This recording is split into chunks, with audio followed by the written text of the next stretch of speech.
20 minute में 20 खबर में आपका स्वागत है। मैं हूं आपके साथ आरजू साई। हम अगले 20 मिनट में आपको देश और दुनिया की 20 ऐसी खबरें बताने वाले हैं जो इस वक्त न केवल सुर्खियों में हैं बल्कि दिलचस्प और अहम भी हैं। तो शुरू करते हैं 20 मिनट में 20 खबरों का सिलसिला।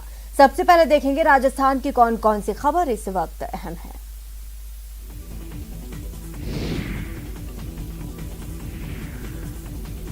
इन तस्वीरों में आप देख सकते हैं कि कैसे एक ही शख्स को पीटने के लिए 12 से 15 लोग उस पर टूट पड़ते हैं। कोई थप्पड़ तो कोई घूंसे मारता है और एक शख्स तो कुर्सी उठाकर मारने की कोशिश करता हुआ भी नजर आ रहा है। इन तस्वीरों में बताया जा रहा है कि मानवता को शर्मसार करने वाला ये मामला करेड़ा थाने के एक होटल का है। यहीं पर 28 जुलाई की शाम को मदनलाल नाम का एक दिव्यांग पेंटिंग का काम कर रहा था। इसी दौरान वहां कुछ लोग खाना खा रहे थे। खाना खाने के दौरान एक ग्राहक ने जानबूझकर पानी का जग नीचे गिरा दिया। इस पर मदनलाल ने उन्हें टोका और ऐसा ना करने की सलाह दी। मदनलाल के टोकने पर पानी गिराने वाला और उसके साथी भड़क गए और सबने मिलकर मदनलाल के साथ मारपीट शुरू कर दी। मारपीट की ये पूरी वारदात होटल में लगे सीसीटीवी में रिकॉर्ड हो गई और इसी फुटेज के आधार पर पुलिस आरोपियों की तलाश कर रही है। हाथों में हथियार लिए ये दोनों शक्ति प्रदर्शन कर रहे हैं ताकि कोई उनके खिलाफ आवाज न उठा सके, कोई इनकी मनमानी पर इनसे सवाल न कर सके। हथियारों के साथ शक्ति प्रदर्शन करने वाले इन दोनों का नाम गुड्डू और इंदू बताया जा रहा है। ये दोनों भरतपुर के सेवर थाने में आने वाले आगापुर गांव के रहने वाले हैं। इन दोनों को लेकर ये भी बताया जा रहा है कि दोनों भाई और इनके परिवार वाले गांव वालों को अक्सर परेशान करते रहते हैं। इस बार भी इन्होंने एक आम रास्ते पर दीवार खड़ी कर दी। जब गांव के लोगों ने इनसे दीवार हटाने की बात की तो ये दोनों हाथापाई पर उतर आए और फिर घर से हथियार लेकर आ गए और सबको धमकी देने लगे कि अगर किसी ने आवाज उठाई तो उसे गोली मार देंगे। इस मारपीट और इस वीडियो के सामने आने के बाद थाने में दोनों पक्षों की तरफ से केस दर्ज कराया गया है, जिसकी जांच अब सेवर पुलिस कर रही है। नागौर के खीमसर पंचायत समिति में टेंडर प्रक्रिया के दौरान हुए विवाद को लेकर भोजास सरपंच और खीमसन प्रधान प्रतिनिधि जगदीश विद्यासर की गिरफ्तारी के मामले ने तूल पकड़ लिया है। ये मामला इतना बढ़ गया है कि खीमसर पंचायत समिति के 2 दर्जन से अधिक सरपंचों ने गुरुवार की रात खीमसर थाने के बाहर धरना प्रदर्शन शुरू कर दिया। बताया जा रहा है कि गुरुवार को खीमसर पंचायत समिति में ग्राम पंचायतों के विकास कार्यों से जुड़े टेंडर डालने की प्रक्रिया चल रही थी। इसी दौरान ठेकेदार दुर्गाराम के टेंडर डालने को लेकर विवाद हुआ और इस विवाद में ठेकेदारों के साथ हाथापाई हो गई। हालांकि उस वक्त कुछ सरपंचों ने समझा बुझाकर मामला शांत करा दिया, लेकिन बाद में इसे लेकर ठेकेदार दुर्गाराम ने खीमसर थाने में रिपोर्ट दर्ज करा दी और फिर पुलिस ने भोजास ग्राम पंचायत के सरपंच और प्रधान प्रतिनिधि जगदीश विद्यासर को गिरफ्तार कर लिया। इसी बात से नाराज होकर सरपंचों ने खीमसर थाने के बाहर प्रदर्शन शुरू कर दिया। प्रदर्शन करने वाले सरपंचों का कहना है कि खीमसर के प्रधान प्रतिनिधि और सरपंच जगदीश विद्यासर ने विवाद के दौरान समझाइश की थी। उनका मारपीट से कोई लेना देना नहीं था। इसके बावजूद पुलिस ने उन्हें गिरफ्तार कर लिया। अगर समझाइश करने से ही गिरफ्तारी होगी तो जनप्रतिनिधि काम कैसे करेंगे? इसलिए अब मैं ये इच्छा मूर्ति और ये लेके आई कि अब कोई मतलब नहीं।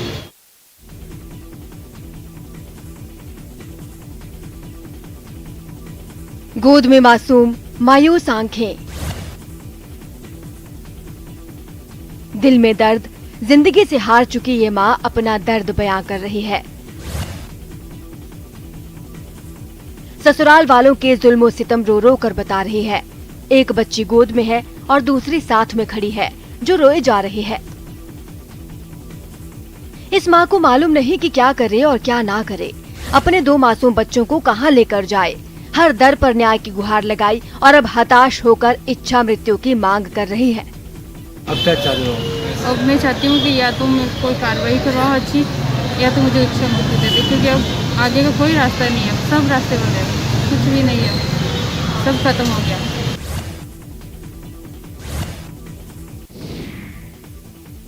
जोधपुर से आई ये तस्वीरें हैरान, परेशान और शर्मसार करने वाली हैं। लोगों ने जिस नवजात बच्ची को घेर रखा है वो इस बियाबान एक रेत के टीले के पीछे मिट्टी में दबी थी। बकरी चरा रहे कुछ लोगों ने जब इसके रोने की आवाज सुनी तो उन्होंने इसे मिट्टी से बाहर निकाला और फिर एक महिला को बुलाया। जो इसे मदद और प्यार की थपकी देने की कोशिश कर रही है। बताया जा रहा है कि ये मामला जोधपुर के शेरगढ़ थाना इलाके का है। यहाँ 9 महीने तक कोख में रखने के बाद जब बेटी का जन्म हुआ तो बेरहम परिजनों ने उसे रेत के टीले के बीच गड्ढे में डाल दिया। वो तो नवजात बच्ची की किस्मत अच्छी थी कि वहाँ बकरियां चराने वाले कुछ लोगों की नजर उस पर पड़ गई और उन्होंने उसे बचा लिया। बाद में उसे अस्पताल पहुँचाया गया। अस्पताल लाने के बाद चिकित्सकों ने बच्ची की जांच की तो उसका वजन कम था और उसे सांस लेने में भी तकलीफ हो रही थी। लिहाजा इस नवजात बच्ची को स्पेशल केयर यूनिट में रखा गया है। इसी बीच शेरगढ़ थाना पुलिस को भी इस मामले की खबर दे दी गई, जिन्होंने अब नवजात बच्ची के परिजनों की तलाश शुरू कर दी है। रफ्तार ऐसी कि पुलिया का एक हिस्सा बह गया। दूर दूर से जिन पेड़ पौधों को अपने आगोश में समेटते हुए ये सैलाब आगे बढ़ रहा है, उसका बड़ा हिस्सा यहाँ तिनके की तरह फंसा पड़ा है। तस्वीरें देखकर अंदाजा हो जाता है कि इस सैलाब ने आसपास और इस पुलिया का किस कदर हाल बेहाल कर दिया है। सैलाब के कहर की ये तस्वीर बारां जिले के अटरू से आई है। यहाँ के चौथिया और माथ्या गांव के बीच बहने वाली परवन नदी को पार करने के लिए बनी पुलिया का एक बड़ा हिस्सा सैलाब की वजह से बह गया है। पुलिया के एक हिस्सा बहने और उसके ऊपर सैलाब की वजह से दोनों गांवों के बीच आवाजाही बंद है और लोग हैरान परेशान हैं। बताया जा रहा है कि कुछ दिन पहले ही 1.5 करोड़ की लागत से इस पुलिया का निर्माण हुआ था। खास बात ये भी है कि बारां के अटरू में इस सीजन में पहली बार मूसलाधार बारिश हुई है और उसी बारिश की वजह से इस पुलिया का ये हाल हुआ है। सिरहुई के माउंट आबू में आसमान से ऐसी मूसलाधार बारिश हुई कि पोलो ग्राउंड के एक के बाद एक कई पेड़ उखड़ गए और इसके नीचे 5 गाड़ियां दबकर बर्बाद हो गईं। वो तो गनीमत थी कि इन गाड़ियों के अंदर रात के वक्त कोई नहीं था, नहीं तो उसका हाल भी इन गाड़ियों जैसा ही हो जाता। गुरुवार की शाम और देर रात हुई मूसलाधार बारिश की वजह से माउंट आबू के निचले इलाकों में पानी भर गया है, जिसकी वजह से लोगों को भारी परेशानी का सामना करना पड़ रहा है। रात में हुई बारिश का असर एनीकट पर भी दिख रहा है। इन तस्वीरों में आप देख सकते हैं कि किस कदर एनीकट पर पानी की आवक हो रही है। ऐसा लग रहा है मानो ये एनीकट न होकर कोई बड़ा डैम हो। खबर है कि इस बारिश की वजह से माउंट आबू में कई पेड़ गिर गए हैं। साथ ही साथ कई जगहों पर सड़कों पर चट्टानें भी गिरी हैं, जिन्हें हटाने का काम भी चल रहा है। करौली में झमाझम बारिश का दौर जारी है और इस बारिश की वजह से बांधों, नदियों और तालाबों में पानी की खूब आवक हो रही है। साथ ही वहीं निचले इलाकों में भी पानी भर गया है। बताया जा रहा है कि गुरुवार की रात करौली और आसपास के इलाकों में मूसलाधार बारिश हुई। इस दौरान श्री महावीर जी क्षेत्र में तो 10 इंच से अधिक बारिश रिकॉर्ड की गई। इस बारिश की वजह से इस इलाके के तालाब और एनीकटों में पानी की जबरदस्त आवक हुई है। इसके अलावा मंडुरायल, नादौती, करौली, हिंडौन इलाके में भी रात भर बारिश का दौर चलता रहा, जिसकी वजह से जगह जगह पानी भर गया। इस बारिश की वजह से करौली के लोगों को तपती गर्मी से राहत तो मिली है, साथ ही ये उम्मीद भी बंधी है कि आने वाले दिनों में पानी की कोई कमी नहीं होगी। लेकिन इस वक्त निचले इलाकों में जो पानी भरा है, उससे लोगों को परेशानी का सामना जरूर करना पड़ रहा है। आपको बता दें कि हिंडौन की बजेड़ा, कोटरी, भंगो, पालनपुर, कटकड़, कोटरा, मोठियापुरा, टोडूपुरा, टोडा भीम की नांगल, शेरपुर और बैरोज जैसे गांवों में पानी भर गया है और बारिश की वजह से खेतों में खड़ी फसलों को भी अच्छा खासा नुकसान पहुंचा है।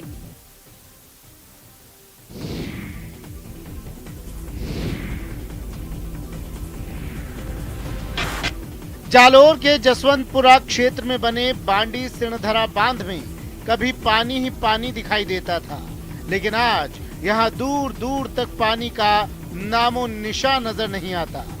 करोड़ों रुपए खर्च करने के बाद भी इस बांध से न खेतों को फायदा पहुंचा, न ही इलाके के लोगों की प्यास बुझ पाई। हालात ये हैं कि जिस नदी पर बांध बनाया गया, उस नदी के बहाव क्षेत्र में आने वाले 50 से ज्यादा गाँव में भयंकर पेयजल संकट खड़ा हो गया है। जो मेरे पीछे आप देख रहे हैं, ये ओवरफ्लो बना हुआ है। इस ओवरफ्लो से पानी है वो बाहर जाता है और उसी ओवरफ्लो का पानी नदियों में जाता है, क्योंकि इस बांध के लिए एक योजना बनी थी जिसमें 30% जो पानी का हिस्सा था वो नहरी क्षेत्र में छोड़ना था, तो 30% नदियों में छोड़ना था, ताकि किसानों को सिंचाई के लिए भी इसका फायदा मिल सके। लेकिन आज दिन तक इस बांध पर किसी भी प्रकार का कोई गेट नहीं लगा होने की वजह से महज ओवरफ्लो पानी ही नदियों में जाता है, जिससे पूरी तरीके से साल भर जो 25 फीट से कम जो पानी होता है वो पूरी तरीके से बांध में पड़ा वेस्टेज हो जाता है। साल 2008 में 37 करोड़ की लागत से 2.5 किलोमीटर से ज्यादा लंबा बांडी सिणधरा बांध बनाया गया था। 1013 MCFT क्षमता वाले इस बांध से 44 किलोमीटर के दायरे में 4600 हेक्टेयर जमीन को पानी मिलना था, लेकिन बांध से जुड़ी नहरों का खराब और कमजोर निर्माण होने के कारण सरकार के करोड़ों रुपए पानी में बह गए।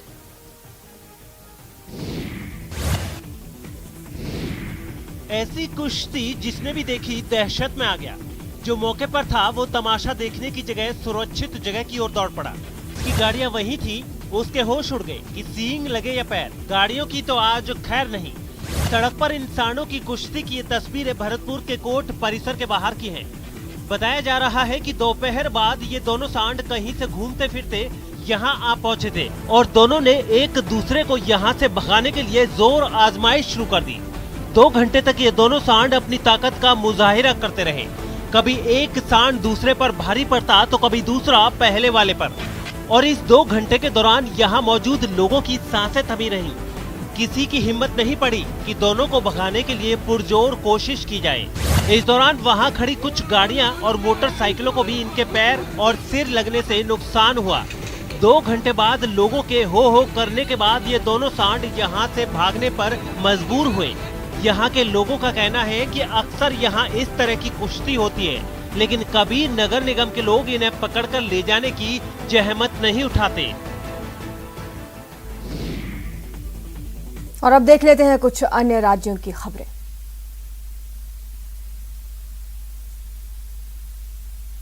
देश में कोरोना वायरस संक्रमण के फैलने की रफ्तार का संकेत देने वाले आर फैक्टर में धीरे धीरे बढ़ोतरी हो रही है। केरल और पूर्वोत्तर के राज्यों के आर वैल्यू टॉप पर रहने की वजह से कोरोना के फिर से सिर उठाने के बारे में चिंता बढ़ रही है।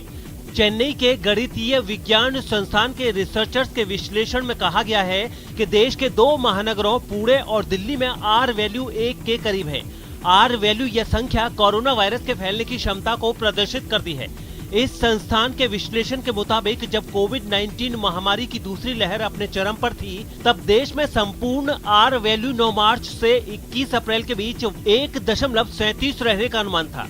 ये 24 मई और 1 मई के बीच घटकर 1.18 रह गई और फिर 29 अप्रैल से 7 मई के बीच 1.1 पर आ गई। देश में 9 मई से 11 मई के बीच आर वैल्यू करीब 0.98 रहने का अनुमान जताया गया था। ये 14 मई और 30 मई के बीच घटकर 0.82 पर आ गई और 15 मई से 26 जून के बीच गिरकर 0.78 हो गई। हालांकि आर वैल्यू 20 जून से 7 जुलाई के बीच फिर से बढ़कर 0.88 हो गई और 3 जुलाई से 22 जुलाई के बीच और बढ़कर 0.95 हो गई। आपको बता दें कि आर वैल्यू 0.95 होने का ये मतलब है कि प्रत्येक 100 संक्रमित व्यक्ति औसतन 95 अन्य लोगों को संक्रमित करेंगे। यदि आर वैल्यू 1 से कम है तो इसका मतलब ये होगा कि नए संक्रमित लोगों की संख्या इससे पहले के वक्त में संक्रमित हुए लोगों की संख्या से कम होगी, जिसका मतलब ये कि रोग के मामले घट रहे हैं। आर वैल्यू जितनी कम होगी उतनी तेजी से रोग घटेगा। इसके उलट यदि आर वैल्यू 1 से अधिक होगी तो हर चरण में संक्रमितों की संख्या बढ़ेगी। तकनीकी रूप से इसे महामारी का चरण कहा जाता है। ये संख्या जितनी बड़ी होगी, महामारी आबादी में उतनी ही तेजी से फैलेगी। केरल में एक्टिव केस की संख्या सबसे अधिक है और वहां आर वैल्यू लगातार 1.11 के करीब बनी हुई है। उधर पूर्वोत्तर में भी बहुत बुरी स्थिति बनी हुई है, जहां ज्यादातर राज्यों में आर वैल्यू 1 से अधिक है। बिहार के पूर्णिया से दिल दहला देने वाला एक वीडियो सामने आया। वहां जमीन विवाद में एक लड़के की सरेआम गोली मारकर हत्या कर दी गई। खास बात यह है कि इस वारदात का खौफनाक वीडियो वहां लगे एक सीसीटीवी कैमरे में रिकॉर्ड भी हो गया, जिसमें 4 बदमाश सड़क पर गिरे एक लड़के पर हमला करते दिखे। इससे पहले उस लड़के ने बदमाशों से बचने की पूरी कोशिश की। उन लोगों के चंगुल से बचने के लिए उसने दौड़ भी लगाई, लेकिन कुछ ही देर में वो सड़क पर गिर पड़ा, जिसके बाद हमलावरों ने उसे घेर कर पीटना शुरू कर दिया। इसी बीच एक लड़के ने उस पर फायरिंग कर दी, जिससे वो जमीन पर लुढ़क गया। उसकी अधमरी हालत के बावजूद आरोपियों ने उस पर गोली चलाना जारी रखा। जब बदमाशों को उस लड़के की मौत का पूरा यकीन हो गया तो वो लोग वहां से मोटरसाइकिल पर सवार होकर भाग गए। इस वारदात की जानकारी मिलते ही इलाके में कोहराम मच गया। सैकड़ों लोग शव के पास जमा हो गए। परिजनों का तो रो रो कर बुरा हाल हो गया। हत्या से गुस्साए लोगों ने आरोपियों की गिरफ्तारी की मांग करते हुए नेशनल हाईवे 107 को जाम कर दिया। उन लोगों ने वहां के एक बाजार को भी बंद करवा दिया। हालात बिगड़ते देख कुछ पुलिस वाले भी घटना वाली जगह पर पहुंच गए और इस मामले की जांच शुरू कर दी। इस दौरान पुलिस ने कुछ जिंदा कारतूस और खोखे भी बरामद किए। उत्तर प्रदेश के हरदोई से हैरान कर देने वाला एक वीडियो सामने आया है, जहां बिजली के खंभे को लेकर दो पक्षों में जोरदार विवाद हो गया, जिसके बाद दोनों गुटों के बीच जमकर पत्थरबाजी हुई। एक दूसरे को लाठी से मारते हुए दोनों तरफ के लोग महज एक बिजली के खंभे के लिए आपस में उलझ पड़े। दोनों ही पक्षों ने एक दूसरे पर ग्रेनेड की तरह पत्थर फेंकना तब तक जारी रखा जब तक वो थक नहीं गए।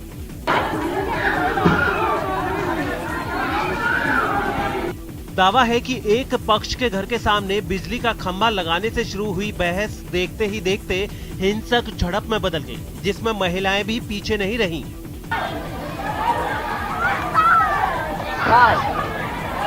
पुरुष जहां सड़क पर पत्थर बरसा रहे थे, तो वहीं महिलाएं छत से ईंटों को तोड़कर उनको देती जा रही थीं। घटना का वीडियो वायरल होने के बाद पुलिस ने मुकदमा दर्ज कर लिया। इसमें हम उचित धाराओं में अभियोग पंजीकृत कर रहे हैं और शीघ्र ही अन्य सख्त कार्रवाई इसमें पुलिस द्वारा अमल में लाई जाएगी। दोनों तरफ से हुई इस मारपीट और पत्थरबाजी में कई लोग घायल हुए हैं, जिन्हें अस्पताल में भर्ती करा दिया गया है। पहाड़ी इलाकों में बारिश की वजह से खड़ी होने वाली मुसीबतें थमने का नाम नहीं ले रही हैं।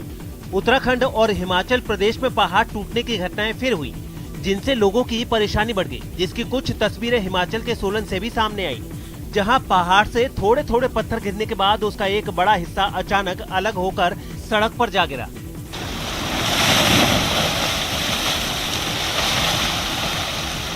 कुछ ही देर हुई थी तभी थोड़ा और बड़ा हिस्सा टूटकर पहाड़ से अलग हो गया। इतनी तेजी से मलबा नीचे गिरा कि कोई भी सहम जाए।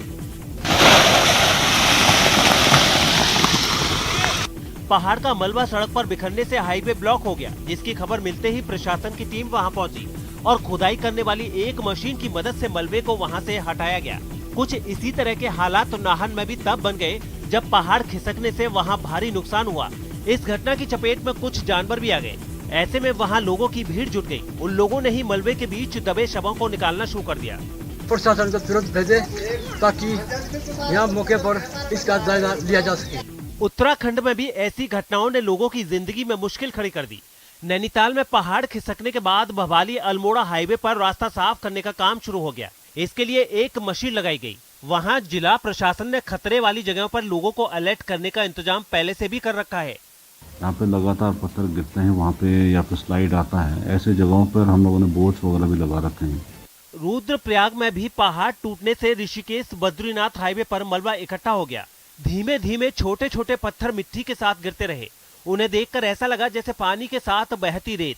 उत्तर काशी में पहाड़ खिसकने की घटना के बाद गंगोत्री हाईवे कुछ समय के लिए बंद कर दिया गया। साथ ही खुदाई करने वाली एक मशीन से मलबा हटाने के काम में तेजी लाई गई। लगातार हो रही बारिश से हरिद्वार में गंगा का जलस्तर बढ़ा हुआ है। भीमगोड़ा बैराज पर गंगा का जलस्तर चेतावनी के निशान पर बह रहा है, जिसको देखते हुए सभी बाढ़ चौकियों को अलर्ट कर दिया गया है। मौसम विभाग की ओर से प्रदेश भर के लिए भारी बारिश का अलर्ट जारी किया गया है। हालांकि इस अलर्ट से पहले ही उत्तराखंड के हरिद्वार में बारिश से कई इलाकों में पानी भरा हुआ है और गंगा उफान पर है। वहीं बारिश की वजह से गंगा के अलावा आसपास की सभी बरसाती नदियां भी उफान पर हैं, जिसके चलते ऋषिकेश में तटीय इलाकों में रहने वाले लोग मुसीबत से घिर गए हैं। कहीं घरों में पानी घुस गया है तो कहीं खेती पानी में समा गई है, जिससे किसानों को आर्थिक नुकसान हो रहा है। ऋषिकेश में गंगा घाट पर जल स्तर बढ़ गया है। हालांकि प्रशासन और गंगा सभा हालात पर नजर बनाए हुए हैं। घाट पे आने के लिए सबको मना कर ही रहे हैं, पुलिस प्रशासन भी मना कर रहा है, स्थानीय प्रशासन, हम लोग भी सब लोगों से रिक्वेस्ट कर रहे हैं कि कृपया वो गंगा किनारे ना आए। यही जो है अभी सावधानी हो सकती है कि भाई बाकी जो सामान है उनको अधिकतर को जो समेट के साइड में कर दिया गया है। उत्तर प्रदेश के चंदौली से हैरान करने वाला एक वीडियो सामने आया है। वहां रिहायशी इलाके में एक मगरमच्छ घुस आया था, जिसे देखने के लिए लोगों की भीड़ इकट्ठा हो गई और फौरन वन विभाग को मदद के लिए बुलाया गया। घंटों की मशक्कत के बाद जाल के सहारे मगरमच्छ को पकड़ा गया, तब जाकर गाँव वालों की जान में जान आई। वन विभाग की टीम ने मगरमच्छ को पास के ही एक बांध में छोड़ दिया। उसको मतलब जाल के सहारे से पकड़ लिया गया। ऐसी ही एक तस्वीर महाराष्ट्र के सांगली से भी आई। वहाँ भी 12 फीट लंबा एक मगरमच्छ गांव में घुस गया, जिसे कई लोगों ने मिलकर पकड़ा। पहले उसे रस्सी से बांधकर बाहर खींचा गया और फिर उसके ऊपर बोरा डाल दिया गया।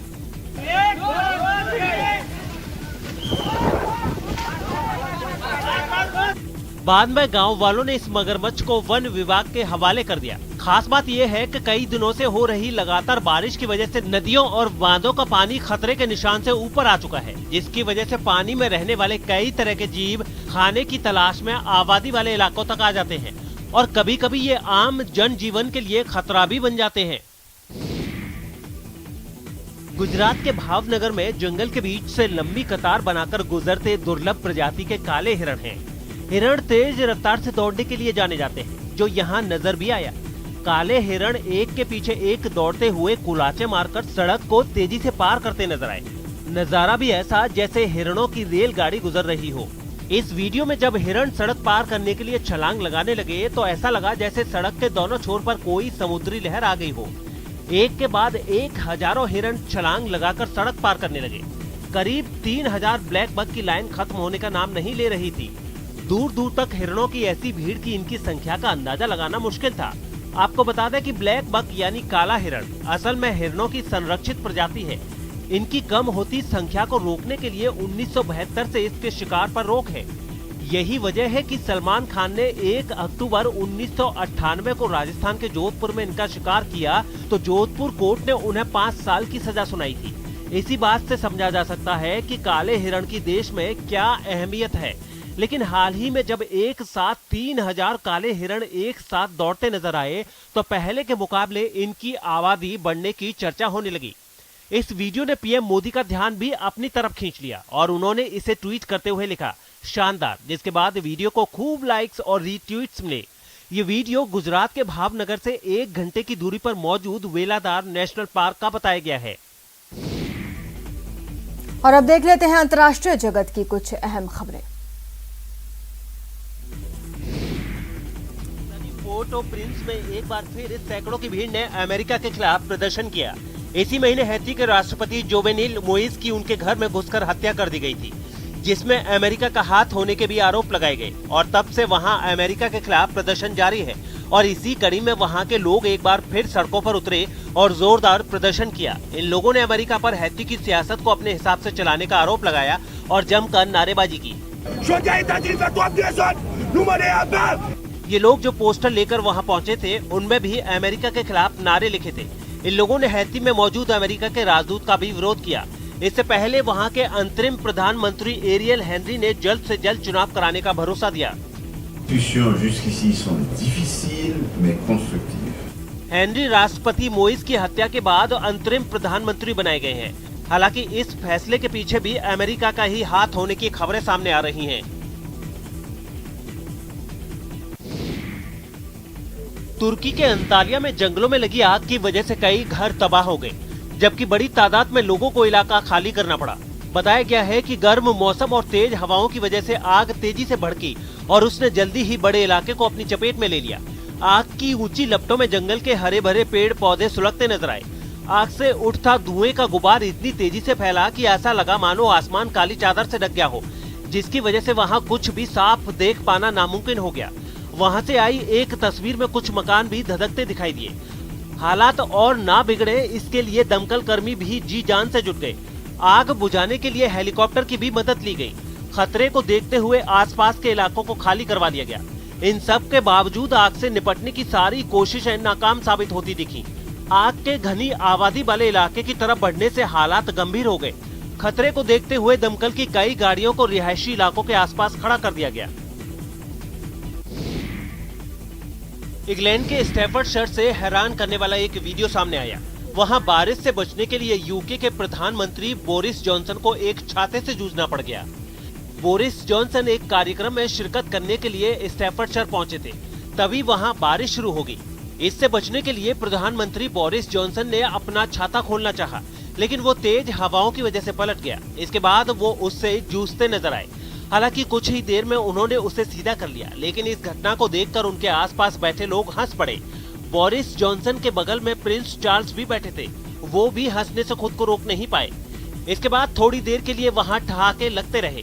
हालांकि बाद में सब कुछ ठीक हो गया और कार्यक्रम के दौरान हो रही बारिश से प्रधानमंत्री छाते की मदद से भीगने से बच गए। नेटवर्क 18 फेडरल बैंक संजीवनी गाड़ी भारत के कोविड प्रभावित जिलों में जा रही है। वैक्सीन के लिए जागरूकता फैलाने की हमारी इस मुहिम को आप भी अपना सहयोग दीजिए। चलिए आपको दिखाते हैं संजीवनी गाड़ी अब तक कहां कहां गई और आज कहां है।